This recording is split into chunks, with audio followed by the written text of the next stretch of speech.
All right, we are live. Hello and welcome to this exciting interview. I have Justin with me today. Hi, Justin. Thank you so much for joining me. Hello, Sanem. How are you?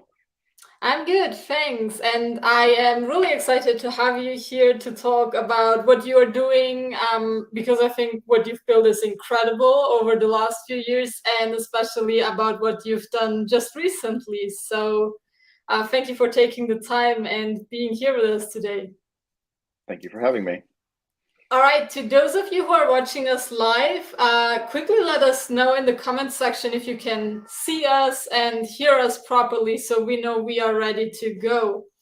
Um, I'll just give a very brief introduction, but Justin, you have co-founded and built an incredible community on Medium. The Writing Cooperative is one of the largest publications on Medium in general, but it's also the place to go for writing advice that is really specific, tailored, but also properly edited and very selective, actually.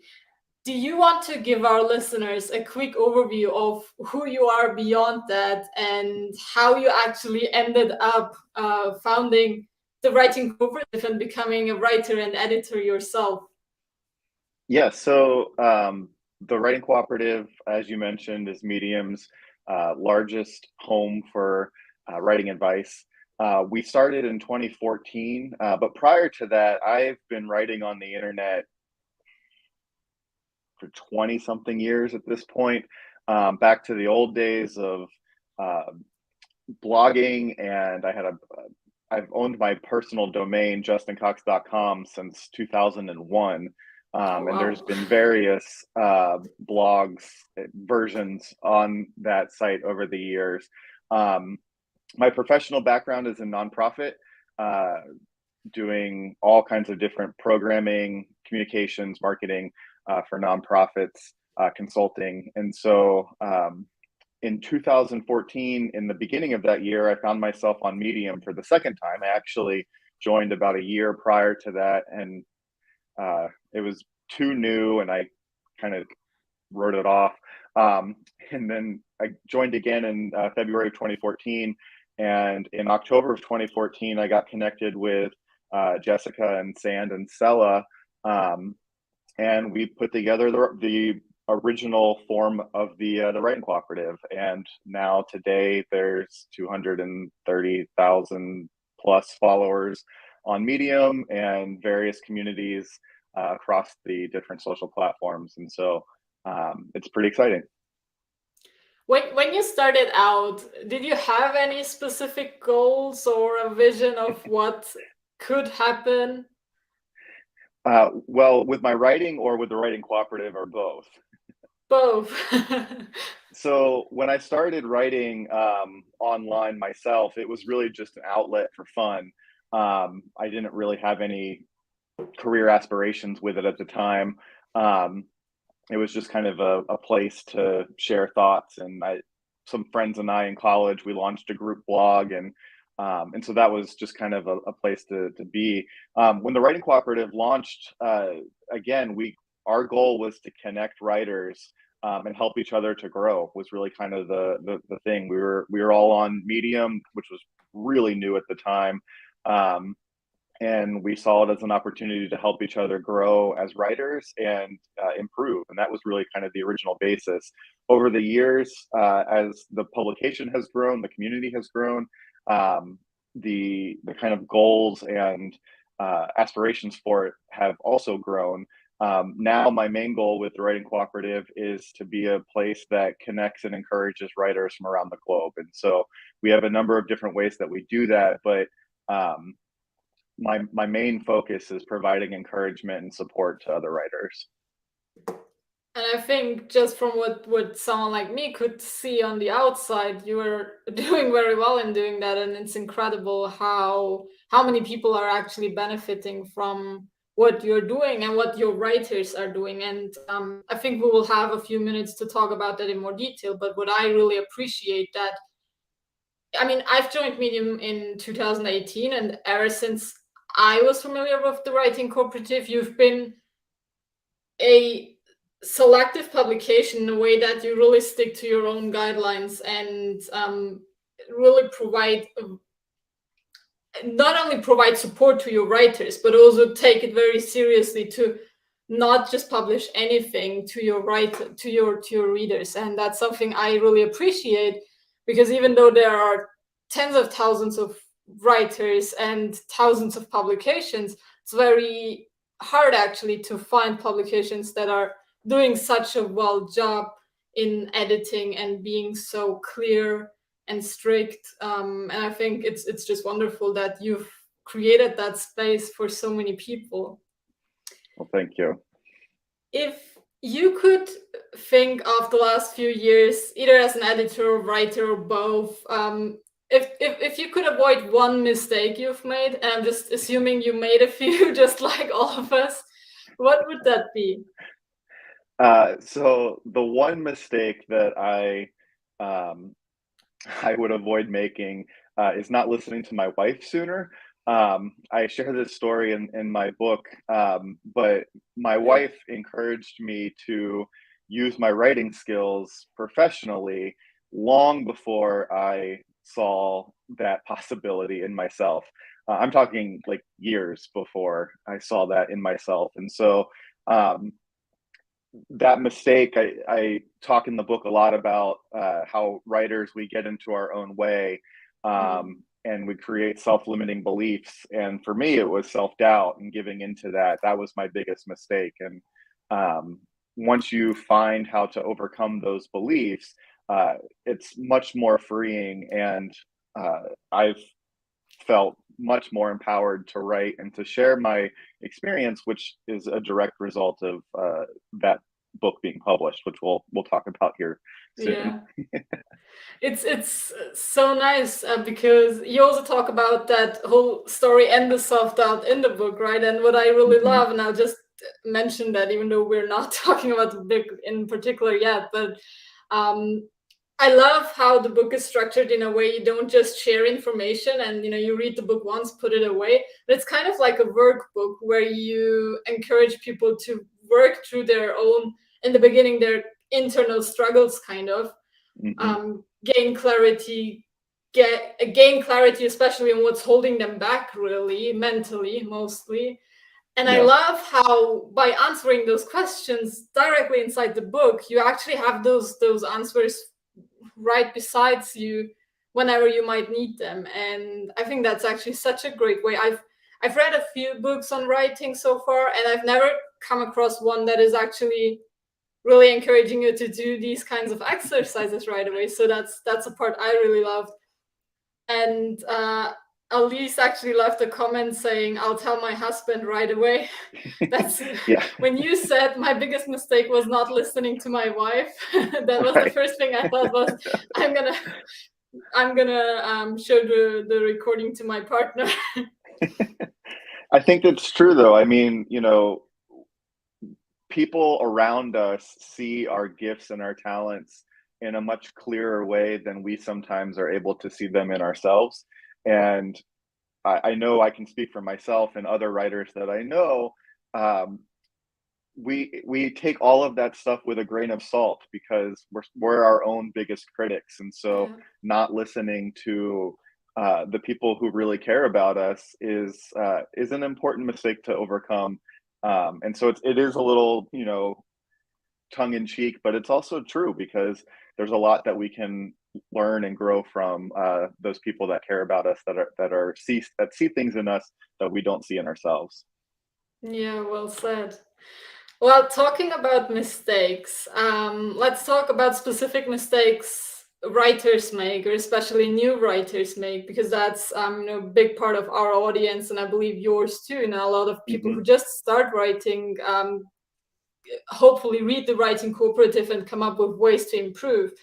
What would you say are some major mistakes new or even established writers make, and how could they be avoided? So the most common mistake I think that I see from new writers is publishing everything that you write. There's a level of editing that gets missed for new writers, particularly. Platforms like Medium are fantastic because, and all the other blogging platforms over the years are great because you can get your ideas out there.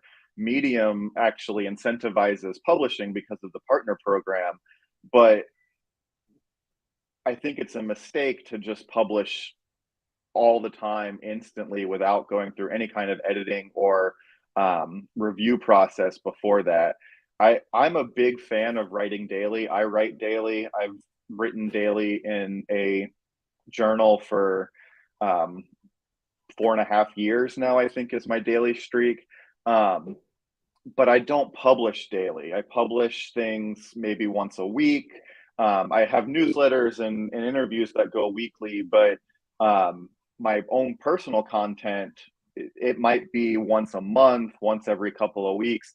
I think that the biggest thing that new writers should really consider is that quantity versus quality argument.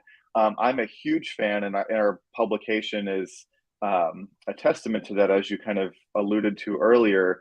I'm a fan of quality writing, and that is edited, that's polished, that's thought through. There's too much quantity focused writing on the internet, which is just, I've got an idea, I'm going to put it on the keyboard, and then I'm going to hit publish, and then that's going to be that.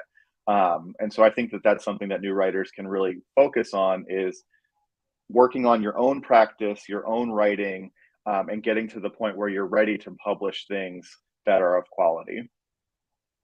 Yeah, that's great advice. Do you also have any tips for, let's say, the editing process, for example, if we, talk about having an article ready and we want to make it better? Mm-hmm. Are there any quick tips you could share, or would you say there is just no, simple and easy way to turn a bad article into a good one, or make an average one a great one? Do you have Yes. any tips for that? Yeah, I mean, I'm a fan of, so when I say editing, there's a lot of folks who don't edit at all. They don't even reread their content before submitting it to a publication or publishing. That's definitely not a way to go. There's so many editing tools out there that are great, but one of the things that I think, and I actually leave a lot of comments like this on articles that I'm rejecting from the Writing Cooperative, is to focus on the reader. A lot of new writers, they're drawing from their own experience, which is great. And I really encourage drawing from your experience. But you have to remember that whoever's reading your content doesn't know you personally, doesn't know your experiences, doesn't know your background, doesn't know any of that. And so when you're using a personal story, you've got to do it in a way that gives the reader something, that not only hooks them, but gives them something in return. The reader's going to be thinking, what am I going to get out of this?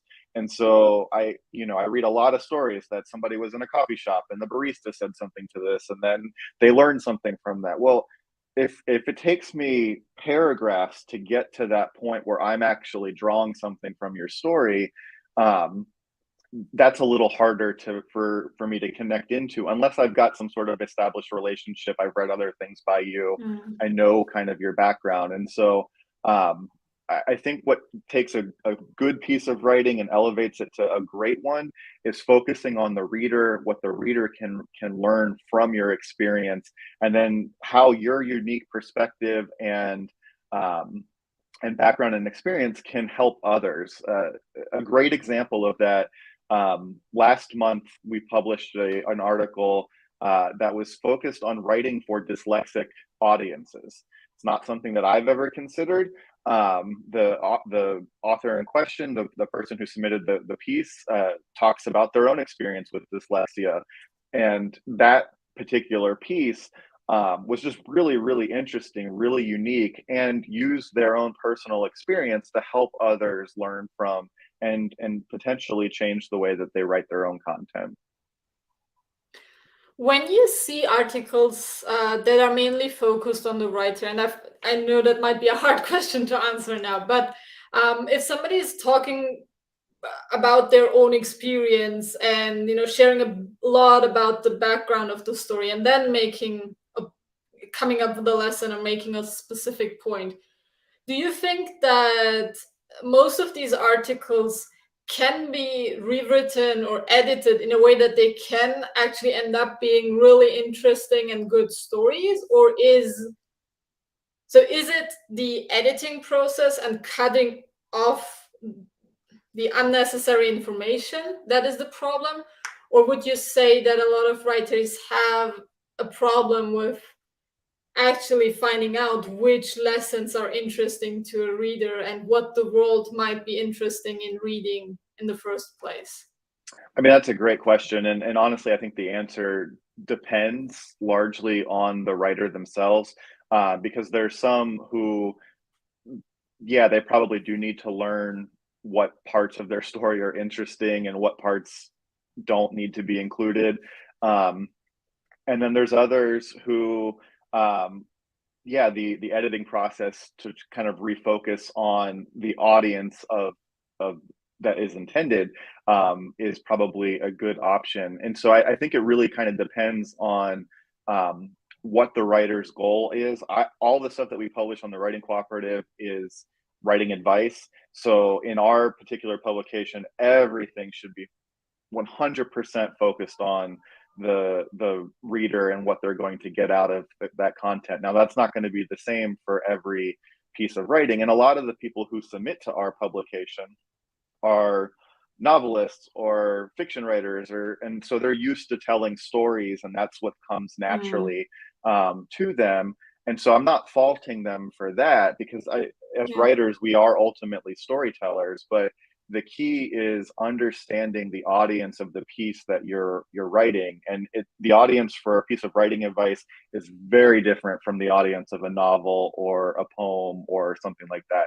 And the end goals of what you want that reader to walk away with are also very, very different. And so, so yeah, it just kind of depends on the writer, where they're at in their own writing journey, and then ultimately who the audience is. Yeah, we actually have a question that is pretty closely related to what you just shared. So maybe we can just, or you can share a few more sentences on that. So Elise basically asked, what's your top advice on articles that focus on humor and entertainment? Do readers really have to learn something from every article they read? Now, you obviously are editing a very specific publication based on writing advice, but would you be able to share a few thoughts on that? Yeah, so on the humor and entertainment aspect, I'll actually do a little teaser, if you will. So I do a weekly newsletter called This Week in Writing. It's you can find the links on our on the publication page or on our Twitter account. But it sends out every Tuesday, and I am working on July's newsletters. And I actually have asked a humor writer that works with that teaches humor writing to do a guest newsletter on that. I think the second week of July, maybe the first week of July. So Alice, stay tuned for that, because her advice is going to be much better than mine in the aspect of humor writing. But for your second question, do readers really have to learn something from every article that they read? I think that's a great question. Me personally, I want readers to walk away thinking about what they've read when I write something, not just whether they learn something or whether it's helping them to see something from a different perspective, or whether it's helping them to just think about something differently. That's my goal with writing. And I think it's really important. I do address this in the book, that every writer needs to have their purpose for writing, and that everything that they create should align with that. And so for me, that purpose is to encourage or to see the world differently. And so learning something is important to me, but that might not necessarily be the case depending on another writer's purpose. I am not 100% sure if I have the correct link, but I'm posting the link to the newsletter in the comment section. Okay, great. In case anyone wants to check it out and sign up.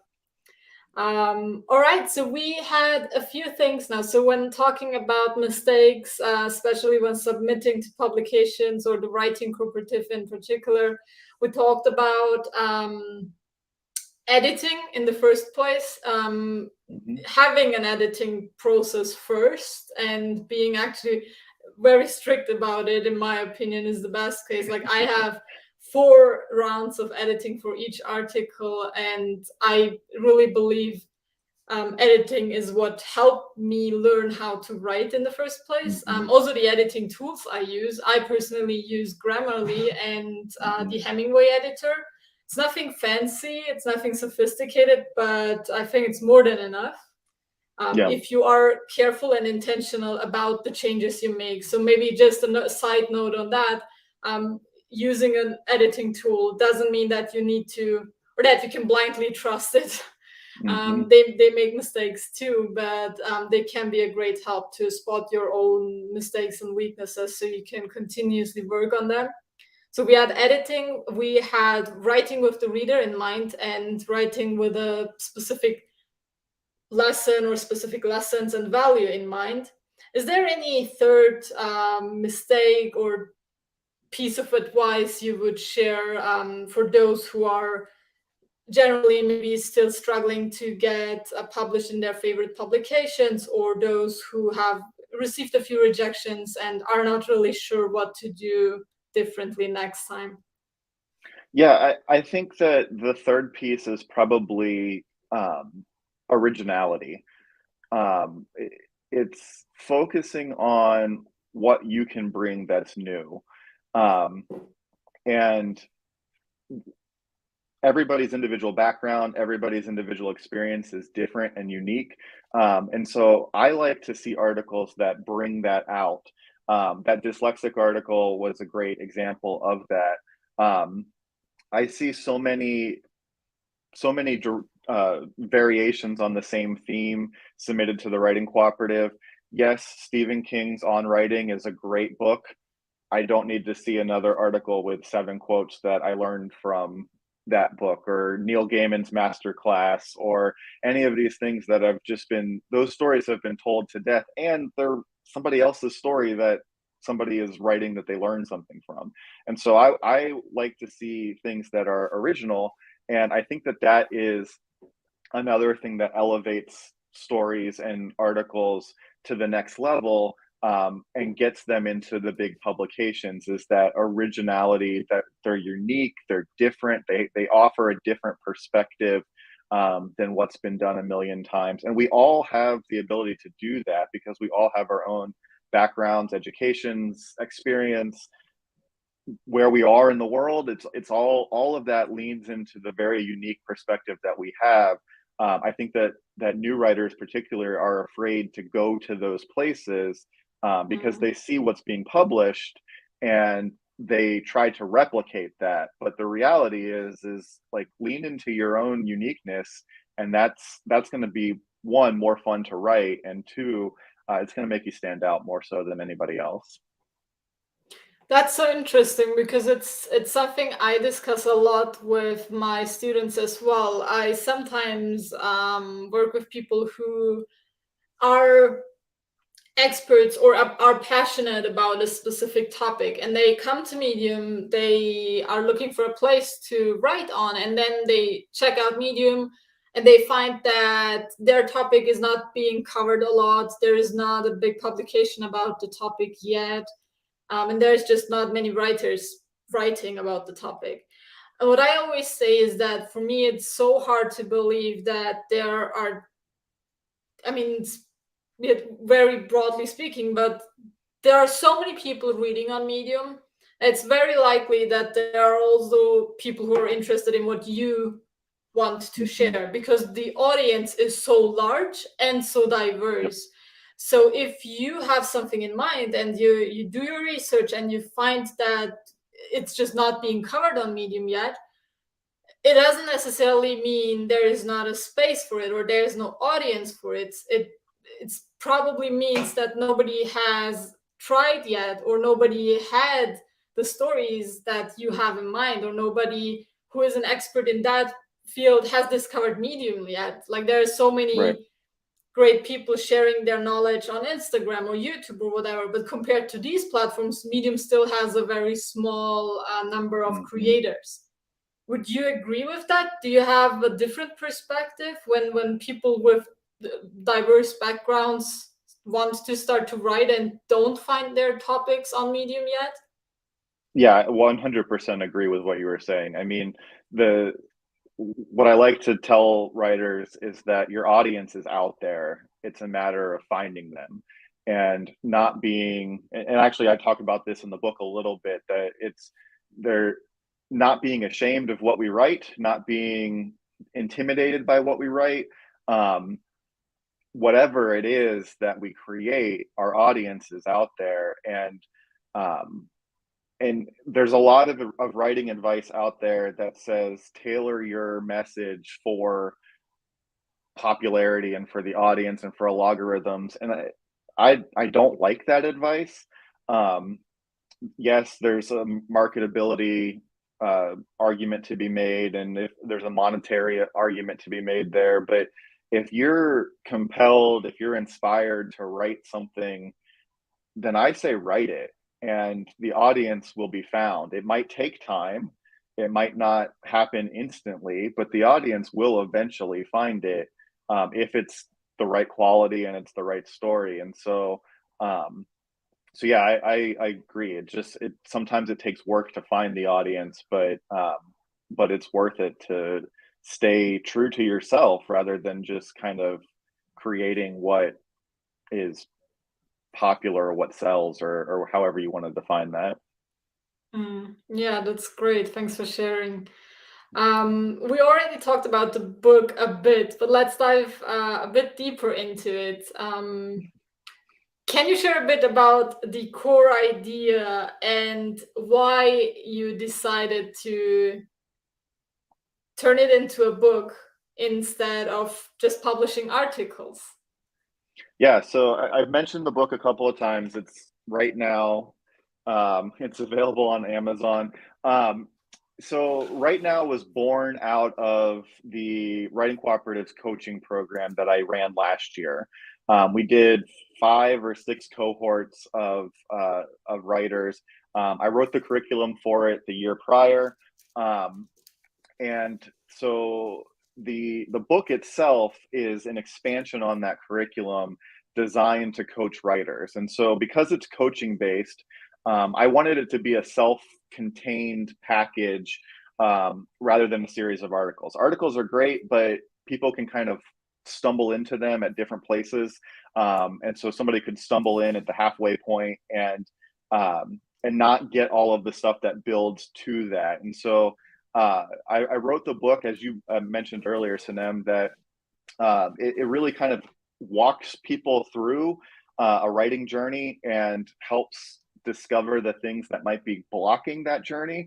I wrote the book because I again, publishing the Writing Cooperative, I've read many books, many articles on writing, and there's great stuff out there, but I didn't see anything that was specifically focused on encouragement, and that wasn't like, here are all the things that you can do and replicate this and you're going to be great. I wanted something that was focused on encouraging and coaching, and that was, the last chapter talks about how, like, now you have to do this over and over and over again until it works, because it's not just going to happen like overnight, flip a switch and your audience is going to be found and you're going to be making all your money. Like, it takes time and effort, and so that's why I wrote the book and why it's a book and not a series of articles.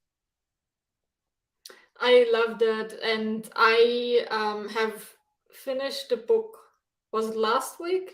I think it was last week. And as someone who has written a lot, and I would say has kind of overcome that fear of publishing and getting started now, I still found so much value in it. So, from my side, it's really just a thank you for creating it in the first place. For everyone who wants to check it out, I'll put a link in the comments. I'm not sure why it looks so weird, but you can find the book on Amazon if you just look for Right Now, Justin Cox, and I'm sure you'll be able to find it.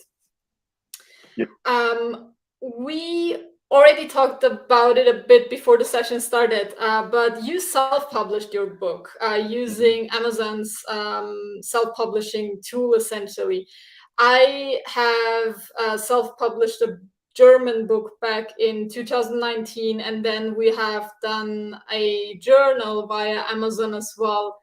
And I think it's such an incredibly valuable tool that we as writers or creators have that we can use while being so incredibly independent.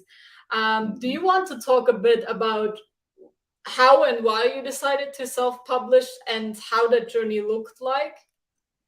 Yeah, so as you mentioned, it's a great tool. Amazon's KDP tool, Kindle Direct Publishing. I've read a number of articles. I've edited a number of articles talking about the benefits. And really, for me, it was a learning process. And so I was writing a book on writing and talking about the different publishing paths. And I didn't know about I knew about it. I've not experienced firsthand the self-publishing side of things. I have not published traditionally either, but I've talked with agents and I have a number of connections in that field. And so really self-publishing was something that I didn't know anything about. And it began as a research piece for the book. And then it was okay, this is going to be the route that I'm going to go to really kind of flush it all out and learn how this process goes. And I was incredibly surprised at the ease of getting something onto Amazon and being widely available. I hired some freelancers through Fiverr to help me with editing, doing all of the amazing, the cover design and the layout of the book was done by this amazing guy in the Philippines that I highly recommend. And so those expenses were totally worth it to me to help get the book to where it really needed to be.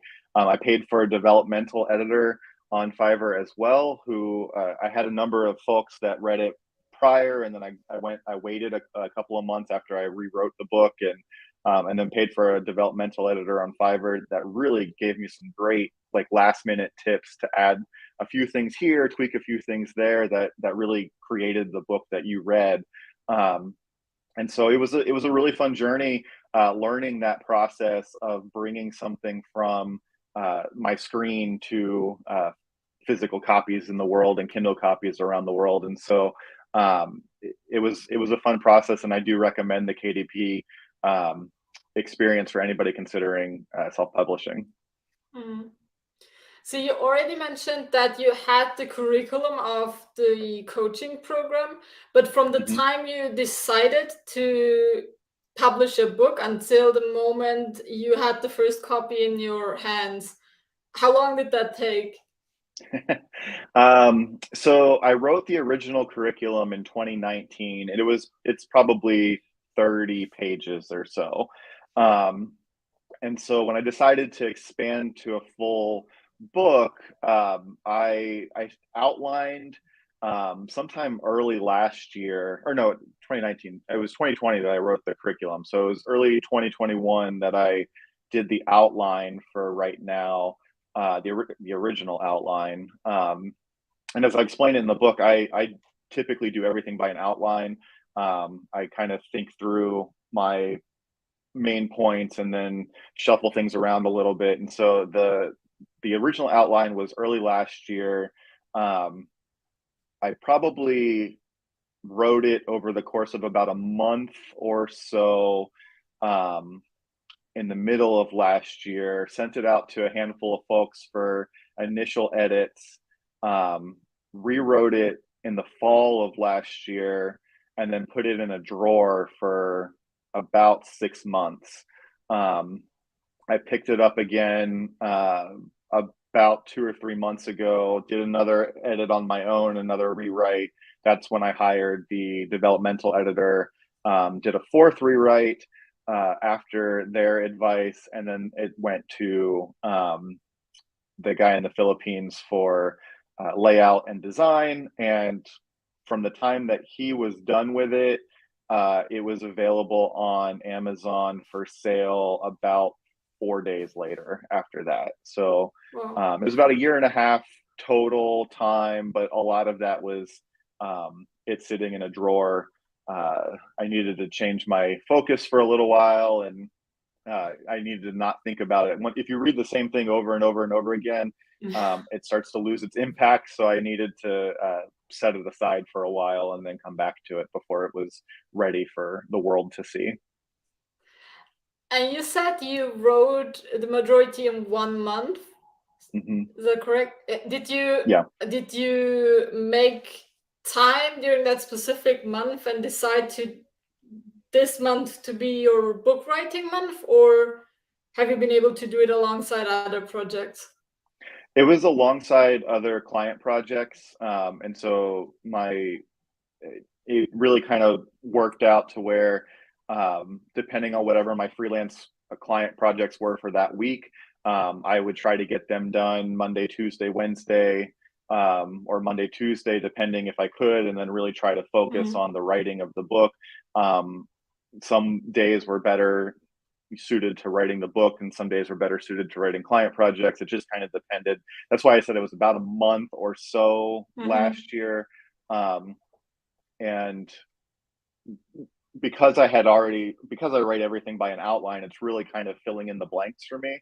So I had the outline, and I even, when I outline, I kind of put notes in there for the stories that I want to tell or the experience that I want to tie in. So it's not just headlines and or section headings and chapter headings. It was kind of the full piece that just needed to be fleshed out a little bit. And so um, the writing flowed pretty naturally. And I was a little surprised at how quickly it all kind of came onto the paper. But I also, because it was curriculum based, and I've written curriculum for multiple projects over the years, I was writing the chapters with the activities and the Mm. worksheets in mind.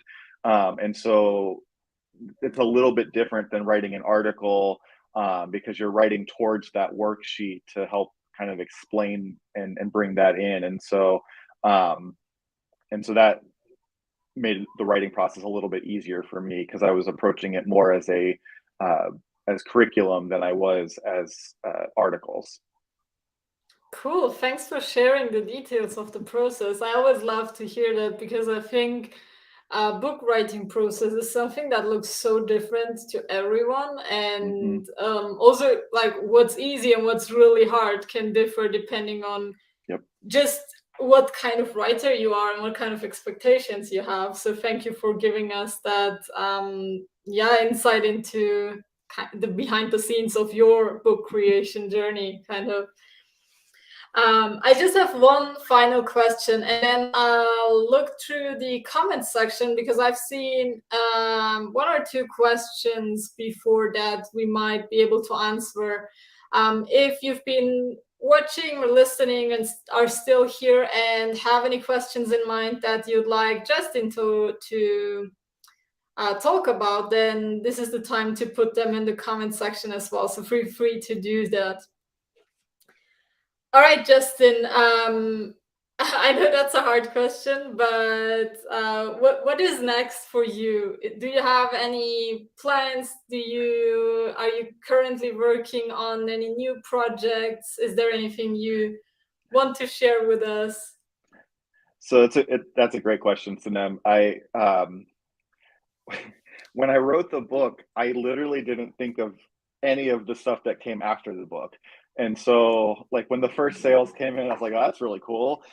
When you sent me an email, I got a couple other emails for requests to do interviews like this. I was like, well, that's kind of cool and unexpected. I had friends and some folks from the Writing Cooperative asked for signed copies. I was like, well, that's nothing I considered.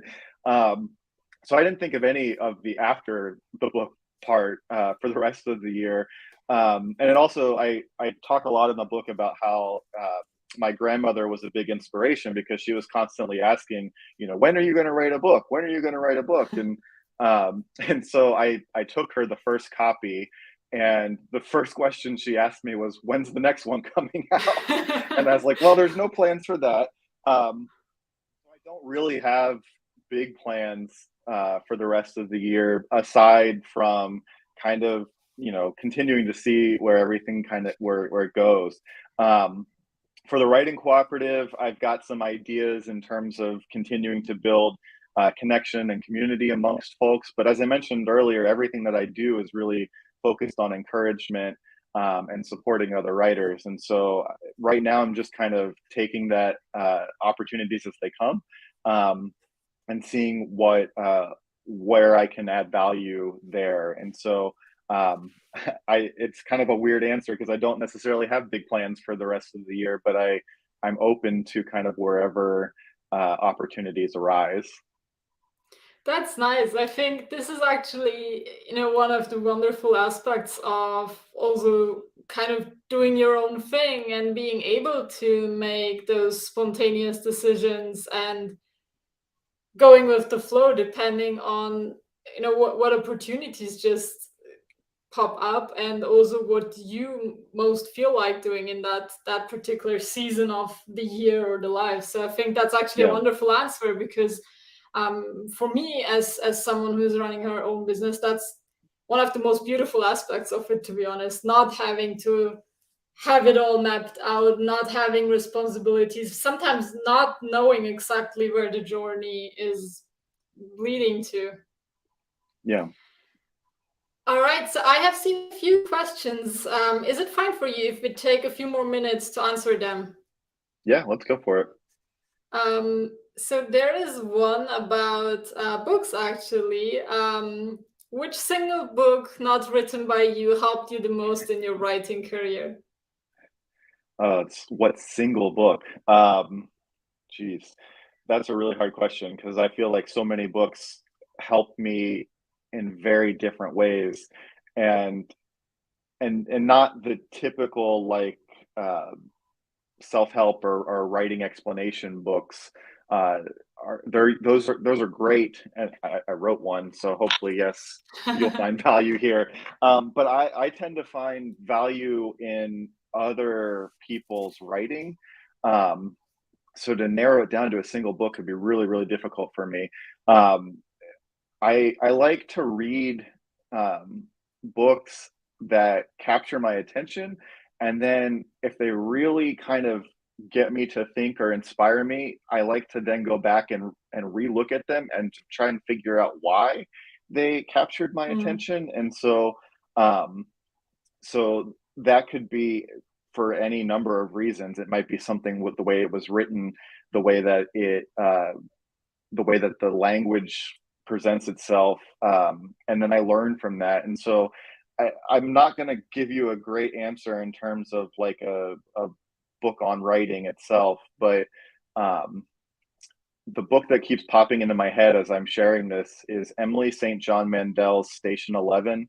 It's a fiction novel that is probably the most beautifully written story I think I've ever read. I've read the book itself a number of times. I've listened to the audiobook. They made it into a TV show that really did a fantastic job at capturing the emotion of that. But the way that she writes, her voice, her tone, her language in the book is just something that I don't see often, and I come back to it often because of how unique and just incredibly well told her stories are. that's great. It's funny. I thought you might have a specific answer because I don't have one, honestly. I've started and read so many books about writing, but I've also quit so many of them because I thought that they're not really applicable for me, for the kind of writing that I want to do. And I think that's so important because it's very important, I guess, to know what kind of writing you want to do, because writing can be so different. And I Mhm, always say writing is not really black or white. Like, there are so many nuances, and most of the time it's not really good versus bad or correct or wrong, but it's just mhm, different. We all write differently, we all have a different voice, and a different potential audience that might love what we do. um, I learned most about writing by actually writing editing, and beyond that, actually being very critical about other people's writing and asking myself, okay, why did I enjoy that, or why did a particular piece on the internet do well and connect with people, and what am I not doing yet to build that connection with my audience? Honestly, I don't have a specific book in mind either. In terms of encouragement and consistency, what helped me a lot was all books of Austin Kleon. So it's not writing specific advice, but in general for creatives and creators. And it was just very fresh and encouraging for me because I read it in the beginning of my journey. So that helped me a lot. We actually have one more here, which is very specific to writing on Medium. Do you recommend writers insert links to their other articles? If yes, would you recommend adding at the end or in line of the current paragraph or sentence? So that's a great question. And the answer is a little complicated if we're talking about Medium. Yes, I recommend authors or writers insert links. I'm a fan of them being inline. There's actually a great article that we published a few months ago in the Writing Cooperative about writing for those with special needs and folks who use a screen reader.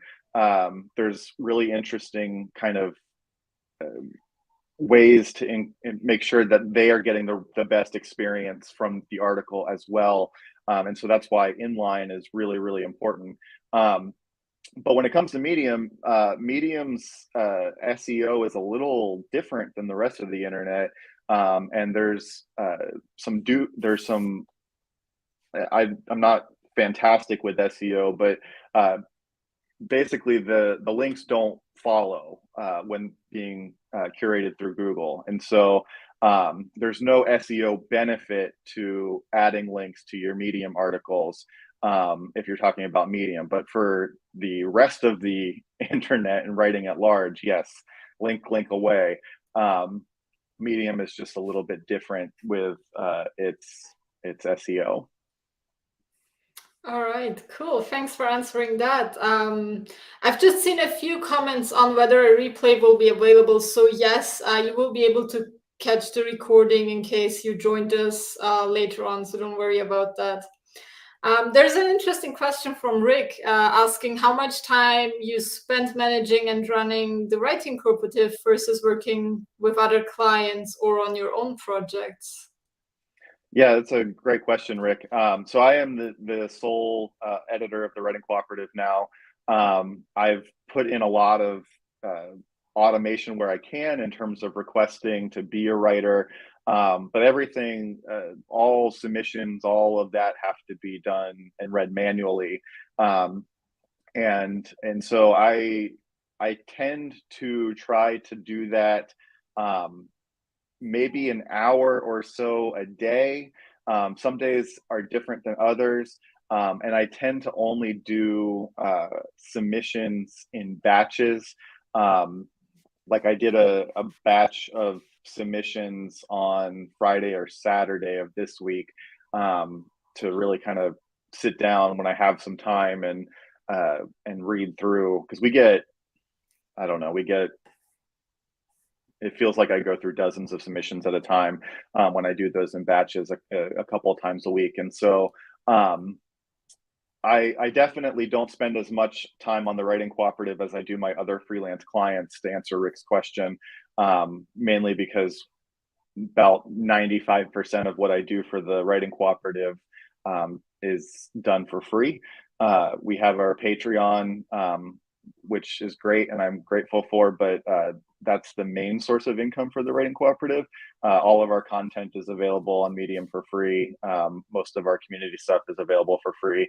And so I tend to need to focus on my clients first and then the Writing Cooperative second, even though it's my bigger audience. But good question, Rick. All right. So we are coming to an end. Interestingly, we have two questions. One is, how do you avoid distractions while writing? And the other is, do you have suggestions on how to overcome the imposter syndrome as someone who's starting out on Medium? And I think uh, it's funny because actually that's what you cover very well through exercises, encouragement, and a lot of other information in right in the beginning of your book, actually. But do you want to share a few thoughts on that? Maybe also give a few hints on what exactly they can expect when they start to read the book.